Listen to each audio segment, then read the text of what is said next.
Hi. இன்றைக்கி நம்ம unit 1ஓட 6th ஸ்டாண்டர்ட் இங்கிலீஷ் சப்ளிமெண்ட்ரி பார்க்கலாம். இது வந்து ஒரு அவுலின்ற ஒரு அவளோட குட்டி கதை supplementary. Okay. Mom Payal yell in panic owl is gone. So வந்து பார்த்திங்கன்னா இது வந்து அவங்க ஸ்பீக்கர் பேசின சென்டென்ஸ் இதெல்லாம். ஸோ அம்மா வந்து அவளையை காணோம், அவளி எங்கே போச்சுன்னு தெரியல, அவள் எங்கே போனா அப்படின்னு தெரியல, அப்படி பறந்துருச்சு அப்படின்னு சொல்லிடுறாங்க. கேஜ்லேருந்து கூண்லேருந்து அது பறந்து போயிடுச்சு, அது எங்கே இருக்கும், அது சேஃப்டியாக இருக்குமா, அது கார்டனில் தானே இருந்துச்சு அப்படின்னு சொல்கிறாங்க. நான் உடனே மாம் தேடுறாங்க, அவங்க பொண்ணு தேடுறாங்க. பார்த்தா அந்த அவளி இருக்கிற எந்த தடையும் இல்லை. Now let's start the listen. What was an owl doing in a house, you ask? Well, Payal's house was home to all kinds of creatures, mainly abandoned animals. People brought lost dogs, injured cats, and baby birds that had fallen out of their cages to Payal's mother. So அந்த அவுள் பற்றியே பேசுகிறாங்க. அவுள் அங்கே போச்சு அப்படின்னு நீங்கள் சொல்லலாம். So பயலோட வீட்டில் பார்த்தீங்கன்னா பயலோட ஒரு பொண்ணு பார்த்திங்கன்னா அங்கே எல்லா விதமான ஜந்துக்களும் அங்கே இருக்கும். அதாவது அவங்க அம்மா அந்த பேர்ட்ஸு இதெல்லாம் வளர்க்குறவங்க. அதாவது அப்பான்னா கைவிடப்பட்ட அனிமல்ஸ்லாம் இருக்காங்க இல்லையா, அவங்கள வளர்க்குறவங்க. தொலைஞ்சு போன டாக்ஸு, காயமான கேட்டு, பறவைகள் குஞ்சு, அதாவது கூண்டு விட்டு வெளியே இருந்துச்சுல்ல, நெஸ்ட்டு விட்டு கீழே வந்துருக்கும் இல்லையா, அந்த மாதிரி வளர்க்குறவங்க. ஸோ அந்த மாதிரி தான் இதுவும் அங்கே போயிருக்கு. Is was in that they had a large farm or even a large house. ஒரு லார்ஜ் ஃபார்ம்னு சொல்லலாம், ஒரு பெரிய வீடுனே சொல்லலாம். அந்த வாயிலார் ஜீவனங்களுக்காண்டி வச்சது. It's just that everyone knew that Payal's mom had a big heart. So இதில் நீங்கள் புரிஞ்சிருப்பீங்க பயலோட அம்மா எவ்வளோ ஒரு பிக் ஹார்ட், நல்ல மனசுள்ளவங்க அப்படின்னு. But even in a household used to such unexpected visitors Owly advent had been memorable. She felt it had just turned up one day carrying a curtain. When Payal's mother opened the curtain, there was the smallest of owlets sitting in one corner, a small ball of brown and grey. So பார்த்திங்கன்னா அதே மாதிரி தான் அப்படி வரும் போகமாக இருக்கும். ஒரு நாள் பார்த்திங்கன்னா ஒரு பாக்ஸ் மாதிரி இருக்கும். அந்த காட்டனில் பார்த்திங்கன்னா அதை திறந்து பார்க்குறாங்க. குட்டியோன்னு ஒரு பால் மாதிரி அந்த அவளோட குஞ்சு இருந்திருக்கு. அது பார்த்திங்கன்னா ஒரு ப்ரௌன் அண்ட் க்ரே பால் மாதிரி இருக்குது அந்த கண்ணு. Payal's mother picked her up gently and placed her in the lap, talking to her just as she would to the dogs. So பயலோட அம்மா அதை எடுத்து அவங்க மடியில் வைக்கிறாங்க. சும்மா அதை எப்படி இருக்குன்ட்டு டாக்ஸோடலாம் டாக் பண்ணிகிட்ருக்காங்க. She had never handled owls before. அவங்க அம்மா இதுக்கு முன்னாடி அவுல்லாம் பார்த்ததில்ல, அதாவது அவுள் வளர்த்ததில்லன்னு சொல்லலாம், எப்படி அதை பற்றி தெரியாதுல்ல அந்த மாதிரி. So she was very careful not to get packed. When the owl got used to her and seemed relaxed enough, Payal's mother placed her inside a cage. There were always empty cages in Payal house, just in a bird dropped in. The baby owl climbed on the rod or settled herself. So இந்த மாதிரி ஒரு gauge ஃப்ரீயாக இருக்கவும், அதை எம்டியாக இருக்கும், அதுக்குள்ளே போட்டிருக்காங்க. அது மேலே அந்த ஒரு ராடில் மேலே ஏறி உட்காந்துக்குச்சு ஒரு ஓரமாக. நபக்குன்னு உட்காந்துருச்சு. Mom what shall we call her asked Payal, all excited. So Payal சொல்கிறா, அம்மா இந்த பறவைக்கு என்ன பேர் வைக்கலாம், எப்படி இதை கூப்பிடுறது அப்படின்ட்டு ரொம்ப ஆர்வமாக கேட்குறா. You choose a name said her mother smiling. சிரிச்சுக்கிட்டே அவங்க அம்மா சொல்கிறாங்க, நீ ஏன் ஒரு பேரை வைய அப்படின்னு. Asked Payal. How about Owly asked Payal. Sorry. So அவுலின்ற பேர் எப்படி இருக்குது, நல்லா இருக்கா அப்படின்னு கேட்குறேன். So Owly it was. சரி அவுலினே கூப்பிடலாம் அப்படின்றாங்க. The name was settled. அதுவே அவங்க தங்கிடுச்சு. But there was a bigger problem. What does one feed and owl. So அது மட்டும் இல்லை, அது இல்லாமல் ஒரு பெரிய பிரச்சனை, அவுள் என்ன சாப்பிடும் அப்படின்றது ஓடிட்டுருக்கு. Owls are hunters. They eat rats and snakes and frogs and eat Payal's house. They were all vegetarian, even the dogs. So பார்த்திங்கன்னா ஆந்தைன்றது வேட்டையாடி உண்ணக்கூடியது. அதாவது எலி, அந்த பாம்பு, ஃப்ராகெல்லாம் சாப்பிட்றது. அது இப்படி பயலோட ஹவுஸில் அதுவும் அவங்க வெஜிடேரியன், அவங்க வளர்க்குற டாக்ஸ் கூட வெஜ்ஜு தான் சாப்பிடுமா. ஸோ பயல் mother was totally anti meet. So அவங்க பார்த்திங்கன்னா மீட்டே அதுக்கு மீட்டே எடுக்க மாட்டாங்க, ஒரு உயிரை கொண்டு அந்த மாதிரி கூட வச்சுக்கலாம். But now that only had come to stay. She had to get over her dislike for meat. There was another reason why that day was memorable. It was the first day that meat was brought to the house. So அது மட்டும் இல்லாமல் அவங்களால மறக்க முடியாது, ஏன்னா அதான் அவங்களோட first day அந்த மீட்டு கொண்டு வர்றது. ஓகேவா? It was the first day. Sorry.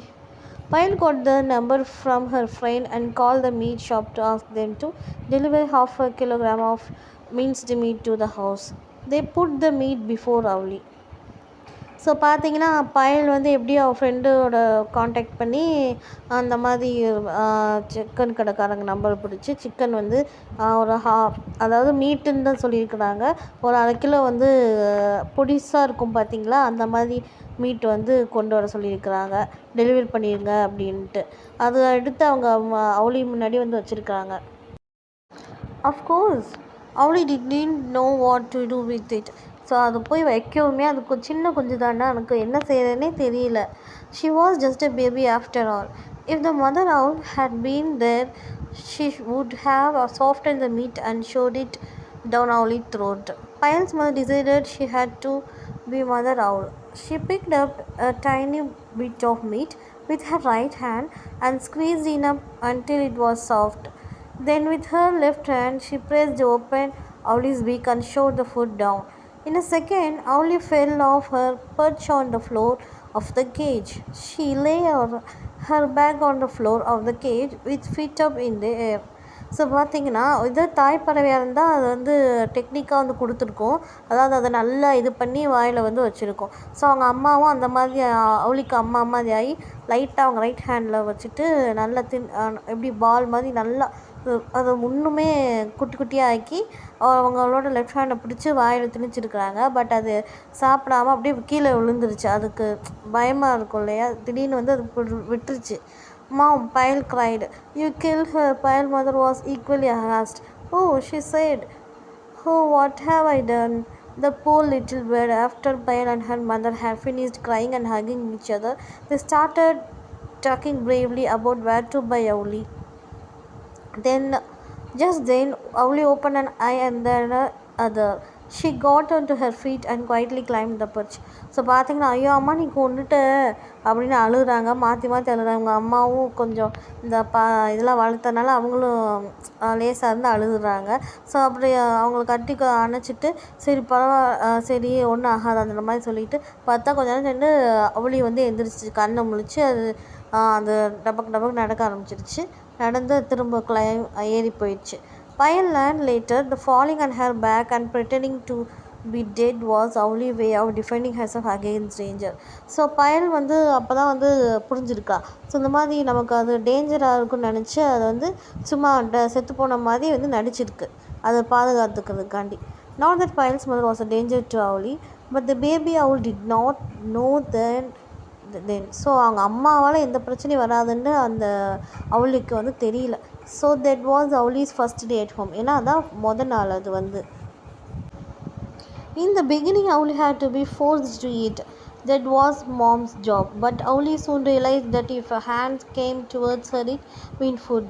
Her mouth would open automatically and her beak would snap around that was offered. Only Owlie found it difficult to know when she was being offered food and would try to take a bit out of any hand that came her way. This meant lots of beaten fingers for Payal and her mother. So என்ன சொல்கிறாங்கன்னா ஆரம்பத்தில் வந்து ரொம்ப கஷ்டப்பட்டு பயல் அந்த Owlie வந்து ஊட்டியிருக்கு வாங்கியிருக்கு.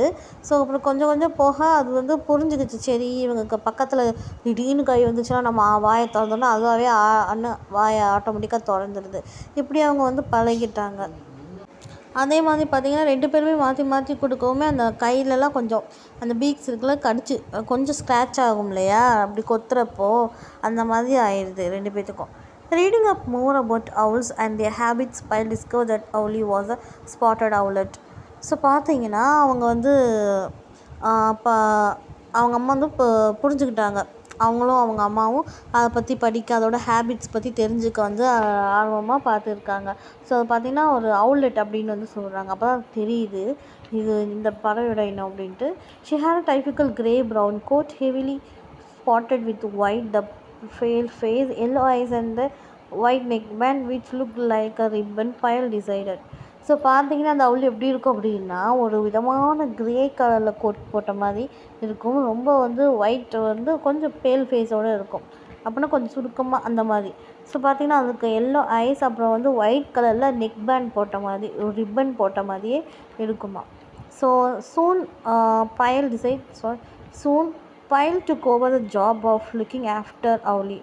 She saw that the cage was clean every day. She filled the water bowl.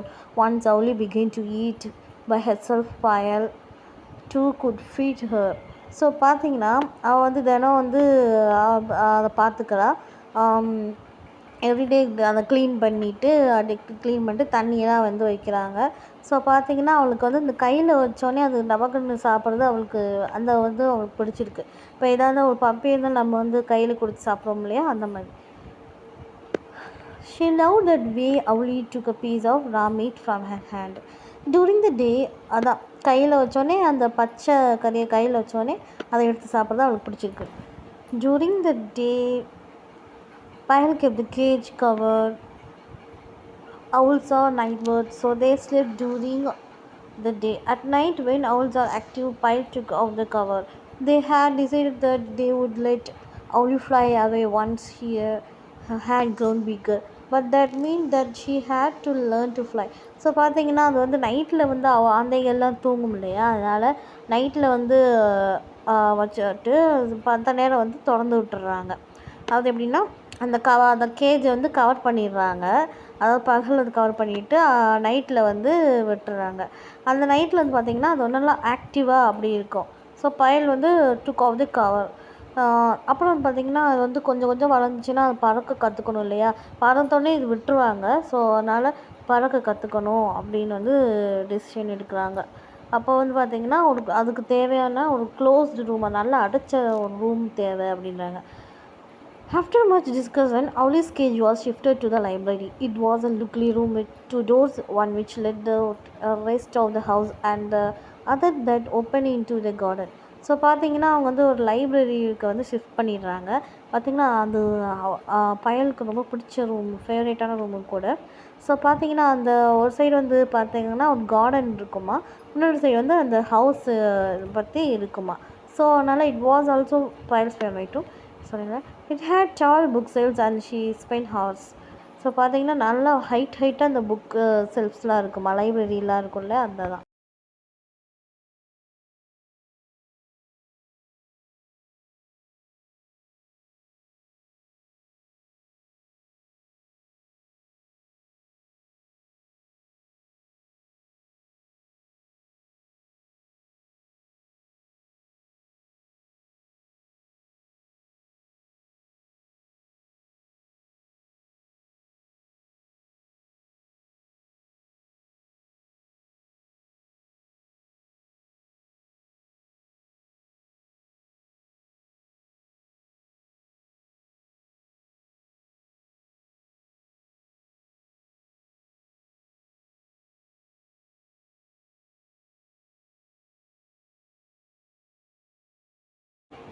இந்த reading all kinds of books. So அங்கே பார்த்தீங்கன்னா எல்லா விதமான புக்கையும் வந்து Payal வந்து படித்து பார்ப்பாளாம்.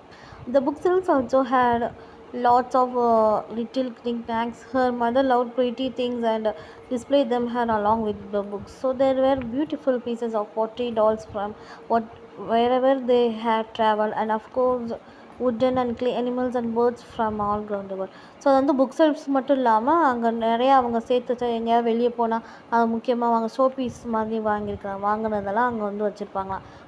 பார்க்குறதுக்காண்டி வந்து வச்சுருப்பாங்களாம். அதாவது பானைகள், அதில் டால்ஸு, வுட்லான பேர்ட்ஸு, அந்த கிளேலான பேர்ட்ஸ், அனிமல்ஸ், வுட்டனில் அந்த மாதிரி செஞ்ச பீஸ்லாம் வந்து வச்சுருப்பாங்களாம். Once Owlie was moved to the library, strict rules were laid down for everyone in the house. So அது வந்து போனோன்னா நல்லா அம்மா ஸ்ட்ரிக்டாக ரூல்ஸ் போட்டிருக்குறாங்க. இதை தாண்டி அது போகக்கூடாது, அதுக்குள்ளே பார்த்துக்கணும் இல்லையா சேஃப்டியாக. அதனால் the two doors were never to be left open. Not at night, not in the way day. Every night, Pyle would leave the cage door open and put a plate meat on top of the cage. There was so then when Owlie flew out of her cage, she could also learn to find her food. So அது பார்த்தீங்கன்னா அந்த கேஜை திறந்து விட்டு ஒவ்வொரு நாளும் மேலே வச்சுருவாங்களாம். அப்போ தான் அது வந்து தேடி எடுக்கும். ஏன்னா அதுக்கு ஈஸியாக இருக்கிறதுக்காண்டி, அதாவது வெளியே போச்சுன்னா அதை சாப்பாடை வந்து தேடிக்கிறதுக்காண்டி. Initially, Piles would shut the cage door every morning when she popped in to say hello to Owlie before going to school. So file வந்து ஒரு ஸ்கூலுக்கு போகிறது முன்னாடி அதுக்கு வந்து ஹலோ சொல்லிட்டு தான் போகலாம். அந்த கேஜை வந்து பார்த்துட்டு மூடிட்டு ஹாய் அப்படின்னு சொல்லிட்டு போயிடுவாங்க. She would always find Owlie on her perch inside the cage, though the cage door was still open. But Piles knew Owlie was flying because she found bits of meat all over the room. After some time, Piles stopped shutting the cage door even during the day. After all, people seldom went into that room all day, and Owlie was always asleep, so there seemed little point. So இது போக போக எதுக்கு நம்ம மூடணும் அப்படி பார்த்தீங்கன்னா, அந்த பிட்டு அந்த கீழே இருக்கிறத வச்சு அவங்க Owlie வந்து பறந்துருக்கு அப்படின்னு வந்து கண்டுபிடிச்சிருக்காங்க. ஸோ இந்த ரூமில் தான் யாருமே அவ்வளோ வரமாட்டாங்கல்ல, அதனால் நம்ம எதுக்கு அதை பார்த்துக்கணும். அதுவும் Owlie வந்து பகலில் வந்து நல்லா ஆழ்ந்து தூங்கிட்டு தான் கிடக்கும். எதுக்கு அப்படி மூடிட்டு. Every day when Pyle came back from school, the first thing she did was to peep into the library. Usually she would find Owlie fast asleep on her perch, but today it was different. The cage was empty and there was no sign of Owlie, and the door to the garden was open. Mom, Pyle howled. Who left the garden door open? How will we find Owlie now? Don't panic, said Mom. So பார்த்திங்கன்னா எப்பயுமே வந்து school முடிச்சுட்டு வந்து ஸ்கூலுக்கு போனால் school முடிச்சுட்டு வந்தோடனே பையன் வந்து பாப்பா. பட் இப்போ பார்க்கும்போது அது வந்து ஆழ்ந்த தூக்கத்தில் இருக்கும். ஆனால் இப்போ பார்த்தா தூக்கத்தில் இருக்கும்போது அது காணோம். ஸோ அம்மா எங்கே போச்சு Owlie, யார் கார்டனோட கதவை திறந்தா, Owlie போயிடுச்சு, இப்போ எப்படி நம்ம Owlie கண்டுபிடிக்கிறதுன்னு வந்து சொல்லிகிட்ருக்காங்க. Don't panic, said Mom. She must be somewhere around. They shut the garden door and looked in every corner of the room, behind doors, on top of the tall bookshelves, in every nook and cranny. Novel. So மூளை முடுக்கலாம் தேடிட்டு இருக்காங்க. டாப்லேருந்து இடையில குட்டி குட்டி இருக்குது பொந்து கூட அவங்க விடலை பார்த்து வந்து தேடிட்டு இருக்கிறாங்க Owlie. சரி கவலைப்படாதீங்க தான் எங்கேயாவது இருக்கும் அப்படின்ட்டு அம்மா சொல்கிறாங்க. Tears ran down Pyle's cheeks. They had wanted Owlie to fly away, but not so soon. She was still so small. How would she hunt for her food? What if a kite or eagle swooped down on her? Finally, Mom said, well, now Owlie has gone. We may as well leave the doors open and air the room. Wiping her tears, Pyles threw open the doors to the room. She hoped secretly that Owlie would come in if the door were kept open. சரி விடு அப்படின்னாங்க. ஏன்னா Owlie வந்து சின்ன பறவை, அது எப்படி பறந்து போயிருக்கும், அது வந்து எப்படி அதோட உணவை வந்து வேட்டையாடி சாப்பிடும், அதோட தாண்டி பெரிய பறவைகளாக அதை ஏதாவது பண்ணிடுச்சுன்னா என்ன பண்ணுறதுன்னு Pyles வந்து அப்படியே கண்ணு முட்டிக்கிட்டு வருது. அப்புறம் அழுகவும் அம்மா வந்து கண்ணு தொடச்சிட்டு சரி பார்த்துக்கலாம்னு எல்லாருமே வந்து திறந்து வச்சுட்டாங்க. அப்போ தான் சும்மா சீக்கிரட்டாக Owlie வரும் அப்படின்ட்டு. Mom left the room to go to her after errands. When she came back a couple of hours later, Pyle was sitting, gazing mournfully at Owlie's cage. Why don't you find a good book to read? Mom asked. So அப்போ வந்து அம்மா 2 மணி நேரம் கழிச்சு வந்திருக்கிறாங்க. அவங்க afternoon work எல்லாம் முடிச்சுட்டு தொலைவிட்டு வராங்க. ஏன் இப்படி உம்முன்னு உட்காந்துருக்க, அவள் வந்து உம்முன்னு அந்த கூண்டு பக்கத்தில் உட்காந்துருக்கா, நீ ஏன் புக்கு வந்து ரீட் பண்ணக்கூடாது, அவளுக்கு வந்து புக்கு கஷ்டமாக இருக்கிற நேரத்தில் புக்ஸ் வந்து படிக்கிறது பிடிக்கும்போ மாம் வந்து கேட்டிருக்காங்க. She knew that reading a book was the only was Pyle would cheer up. சரி ஏதாவது புக் படித்தா உனக்கு ஏதாவது நல்லா இருக்கும் அப்படின்ற மாதிரி அம்மா சொல்கிறாங்க. அப்போ பார்த்தீங்கன்னா when Pyle was sad, she always read. Okay, sighed Pyle and started looking for a book she had not read. அவள் இருக்கிறதுல படிக்காத புக் வந்து பார்த்துக்கிட்டு இருக்கா. She noticed a curio on a shelf that she had never noticed before. அப்போ வந்து அவங்க பார்க்குறேன், என்னது இது, நான் இது வரைக்கும் பார்த்ததே இல்லை அப்படின்னு. Hello, where did this one come from? She wondered. அப்படியே ஆச்சரியமாக பார்க்குறா, அதிசயமாக, இது எங்கேருந்துமா வந்துச்சு அப்படின்னு. Where did her mother get the owl from? She was about to pick it up when the curio opened an eye. It was Owlie pretending to be a curio. Mom, well, Pyle, she back. Don't you ever give me fright like that again. She scolded the owl as she put her her cage. Piles were later that Auli winked back at her. She probably did. So பார்த்தீங்கன்னா one of the beautiful ஸ்டோரின்னு கூட இது சொல்லலாம். அவள் வந்து என்னமோ ஒரு பொம்மை மாதிரி இருந்திருக்காமா, இது எங்கேருந்து வாங்கினீங்க இந்த ஆந்தையோட அவளோட பொம்மை நல்லா இருக்குது அதாவது அப்படின்ற மாதிரி சொல்கிறான். அப்போ பார்த்தா உத்து பார்த்தா வந்து அது கண்ணை இருக்குது டங்கின்னு அடிக்குது. அப்போ பார்த்தா அம்மா பயல் இங்கே தான் இருக்கா அப்படின்ட்டு இந்த ஓரத்துலேருந்து எடுக்கிறாங்க. அப்படியே கேஜுக்கு போட்டு ஏன் என்னை இப்படி அலைய வச்ச, ஏன் இப்படி என்னை தவிக்க விட்டுன்ற மாதிரி சொல்லிவிட்டு என்னை விட்டு எங்கேயும் போகக்கூடாதுன்னே அது கண்ணடிச்சு சத்தியம் பண்ணுன்னு கேட்டிருக்கா. உடனே அது கண்ணடிச்சிட்டு சத்தியன்ற மாதிரி ப்ராமிஸ் மாதிரி சொல்லியிருக்கு. இது ஆத்தர் வந்து விஜயா கோஷ். இந்த வீடியோ பிடிச்சிருந்தா லைக் அண்ட் ஷேர் சப்ஸ்கிரைப் பண்ணிடுங்க.